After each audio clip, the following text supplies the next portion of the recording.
Hey, here's a quick overview of what you should be doing today. Remember, our target is to investigate how immigration affected antebellum, before the Civil War, American society, and connect it to how immigration affects American society today. So looking for similarities especially. We had a bunch of words yesterday.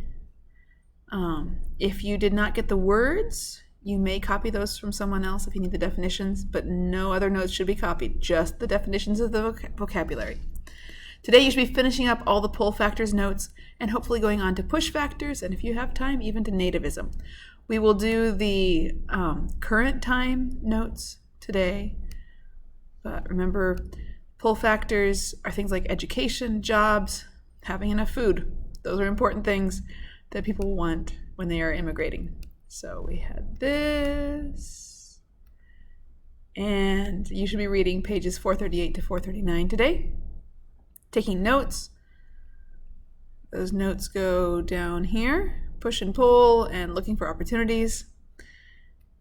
And then when you get that finished, please go on, skip over these two about Honduras and Ukraine. I'm going to be introducing those ideas tomorrow. But look for, we're going to be comparing those to now. And so looking for what are they fleeing? What are they getting out of? So escaping disease and poverty, which group of people is that? And remember that wherever you have this little, the brackets around a word, that means I changed the word from the text. It's the same meaning, but it said like they was, or something, they had a longer thing. I shortened it to Ireland, or Irishmen, or immigrants. So it's not the exact words in the text if it's in brackets, and there are some times where there may be an ellipsis, like right here, the 3 dots. That means I left words out when I made the notes. So when you're confused, please realize that will help you. So today you should be getting escaping disease and poverty done as well, and moving to the Midwest.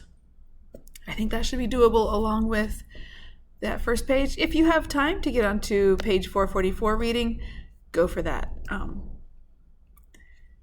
So you have 3 sections to read for these notes.